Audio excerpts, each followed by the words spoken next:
Hello everyone, welcome to Anime Know Me, and thank you for joining us for another One Piece video. In today's video, we're going to talk about a very important secret that Shanks may be keeping from the world. Shanks is a very powerful and yet mysterious character, and his true past has still not been revealed to us, and his ambitions are still hidden, but his interest in Luffy may even be a little suspicious. He calls himself a pirate, but he doesn't seek out power or riches. He just sails aimlessly in search of an as-yet unrevealed goal. Something quite strange for a Yonko if you think about it, since they normally seek out, something big or have many different lands and kind of have their own empires. So in today's video, we're going to talk about all the possible organizations that Shanks could be a part of, what his real goals could be within the organizations, and what important role Shanks will play in the work of One Piece in the future. But before we dive into those secrets, if you're new to the channel, we'd be absolutely honored if you consider leaving us a like, or even subscribing and maybe a comment letting us know what you thought of the video. It really motivates us to make more content, and if you'd care to help us out in a bigger way, consider sharing the video or the channel with a friend. But without further ado, let's start talking about these secrets. So friends, since the beginning of One Piece, Shanks has been introduced to us as a pirate friend of Luffy, and he was part of the crew of the world's greatest pirate, of course, Goldie Roger. But after his captain was executed, the crew was disbanded. Shanks was given his captain's straw hat as a gift because Roger trusted that Shanks would one day be able to follow in the seas in search of the One Piece, because he wasn't able to reach the treasure originally because he stayed on an island because Buggy was ill. But Shanks says that he didn't mind that he hadn't found the One Piece, because when he grew up, he would form a crew so that he could find the treasure on his own. And over the years, it seems like this has really happened. Shanks recruited several crew members for his crew, creating the red-haired pirates, and even Luffy would want to join him, but he had still been too young to become a pirate at the time. Now, don't get me wrong, Shanks does have confidence in Luffy to become king of the pirates. I mean, after all, he handed him his straw hat so that Luffy would one day give it back to him once he had become a great pirate. And then after that, Shanks, along with his crew, just traveled out to the seas in search of some objective. And the objective could have just been adventure, but it also could have been something else. As we've gotten treats of seeing Shanks throughout the story of One Piece, we saw that the first time he saw Luffy getting a bounty, he celebrated with his crew. Mihawk arrives on the scene to warn Shanks, but then Shanks invites Mihawk to celebrate with him because Luffy had indeed become a pirate, but he wasn't strong enough yet for them to meet. After Ace was captured by Teach and delivered to the Marines, Shanks began a new objective, and he went to stop Kaido so that he could not get to Marineford and take on Whitebeard. And he then later went to Marineford to stop the conflict overall because he didn't want to see any more loss of life. And in the end, it was Shanks' intervention that really kind of brought everything to a halt. Another thing to consider is while the revolutionaries were infiltrating Marijois during the revelry, Shanks enters the royal castle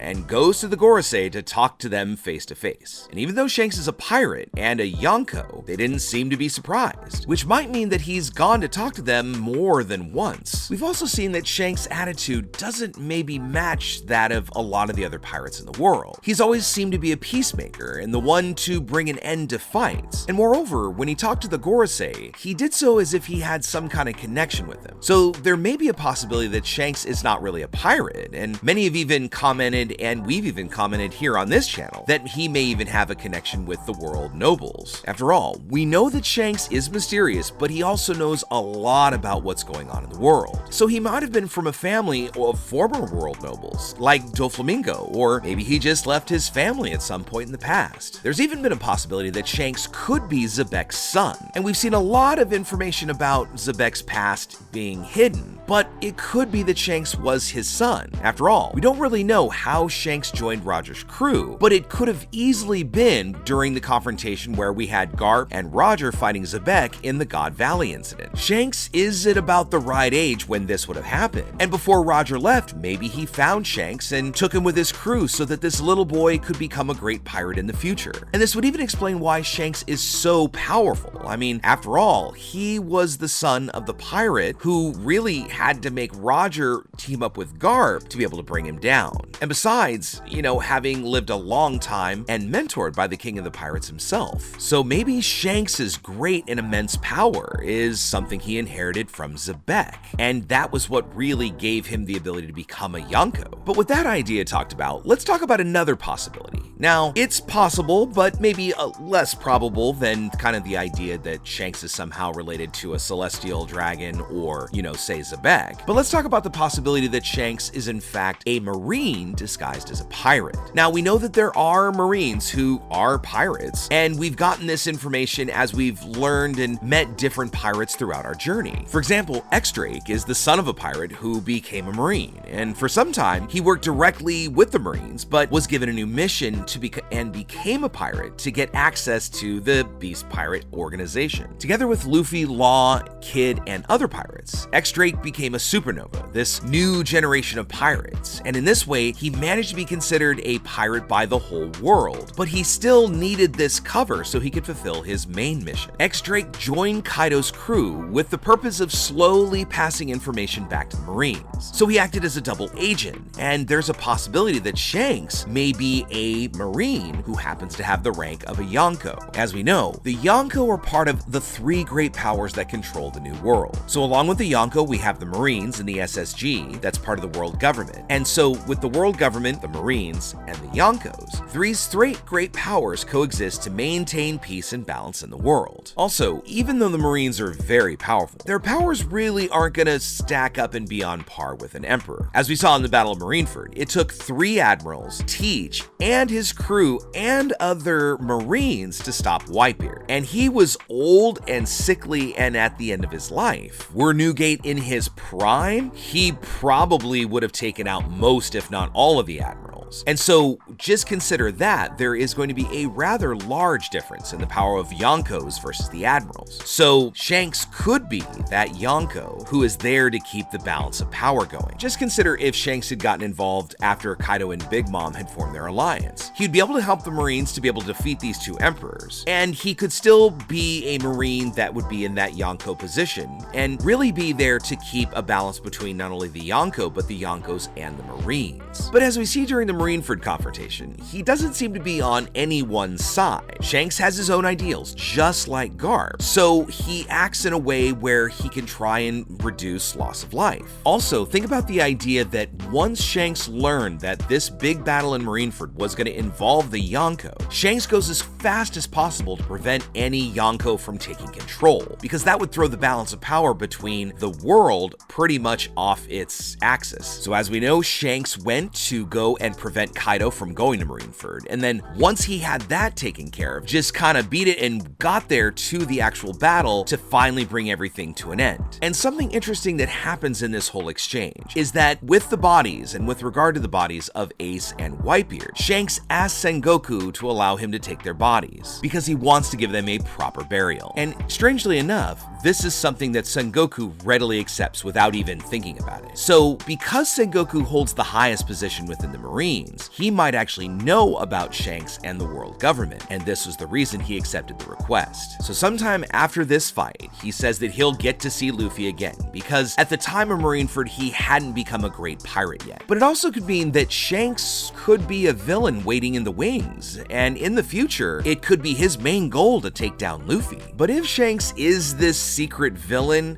he really kind of has a weird way of showing it, and I think the actions do tend to rule out this possibility. After all, after Luffy ate the fruit that we now know as the fruit of the sun god, that Shanks had worked really hard with his crew and defeated members of Cypher Pole to get a hold of this fruit, he not only sacrificed his arm and really his future, he gave his most precious possession and his straw hat to Luffy so that they could meet again. And this is really kind of going right against and opposite the plans of the world nobles. Another possibility is that Shanks could actually in fact be a revolutionary, but with a different mission. Shanks would be on a quest to find weaknesses of the world government, and with his position as a Yonko, it would give him access to this information and be able to give it off to other pirates. And with this inside information, he'd be able to know places where the world government and the celestial dragons are taking away people's freedom and trying to take slaves and make them do forced labor. So maybe he's there to get information to the revolutionaries so they can stop the world government from profiting off this misery. Bringing it back to the idea that Shanks is a peacemaker, he always tries to solve things that are in a more diplomatic way away without fighting, but in this case, it would be necessary for him to use violence in order to change people's ideology. If he is in fact a revolutionary disguised as Yonko, he cannot even divulge or do something that would raise the slightest suspicion. He's got to keep his actions anonymous so that no one suspects that he might be plotting something against the world government. I mean, apparently even the Gorosei trust him, and he really shows no intention of attacking or harming the world government. However, it's quite the opposite. If he is a revolutionary, he may be just trying to get information that he can pass directly to Garb and the revolutionaries so that they can take down the world government. We see when Shanks goes to talk to the Gorosei about a quote-unquote certain pirate. We don't necessarily know who exactly he's talking about, but we do reason, and many in the community think, that he's talking about Blackbeard. Because Teach represents a real big danger to the world, even the revolutionaries might want to have him taken out. So perhaps Shanks is kind of planting the idea with the world government so that they'll keep an eye on Teach's actions, so that Shanks and the revolutionaries can get the Marines to at least, if not take out Teach, put in enough damage that they can come in and finish the job. With the attention of the world government and Marines on Teach, this would not only give the revolutionaries an opportunity to move and get into place, they would be able to then take down the world government before they even knew what was coming. I mean, what if the whole conversation between Shanks and the Gorosei was really for gathering intel for the revolutionaries so that they can know about the Gorosei's castle and where all of the celestial dragons stay? I mean, it could be just coincidence that the revolutionaries happened to be breaking in at the same time that Shanks was going to meet with the Gorosei. But if this was the case where he was there gathering intel, this would be crucial information that the revolutionaries would need to overthrow the world government. They'd have to know how things work and where guards are placed, and it would be extremely valuable information that would ultimately lead to the overthrow of the world government. So Shanks and his crew may be revolutionary members, and after all of this information is able to be passed to the revolutionary army and everybody's able to get in place, this would be kind of that ultimate kind of setup for the final battle. And this would also be one of the reasons why Shanks really hasn't acted or done anything interesting so far. Shanks may in fact be playing the long game, where he's searching for something or someone who possesses the power capable of changing the world. And that person he may have met and set up the plan years and years ago. Because it very well could be that Luffy will ultimately be the person responsible for bringing together the revolutionaries to overthrow the world government and the celestial dragons. So it will be soon that Shanks is reunited with Luffy so that he and his old friend together can change the world and move it forward. But for now, everyone, I'd love to know what you think. What do you think Shanks' angle is? Do you think he's a revolutionary? Do you think he's, maybe Rox's son? Do you think he's just maybe a Marine in place? Let us know what you think in the comments below. So as we close our Book of Secrets for now, I want to thank you so much for watching the video all the way to the very end. Make sure you comment on any themes or ideas that you'd like to see in future videos. And also, since you made it this far, give us a like or maybe hit that red subscribe button before you head out to take on the rest of your day. I really hope to see you all in our next video, and let's keep sailing this giant sea together. Take care.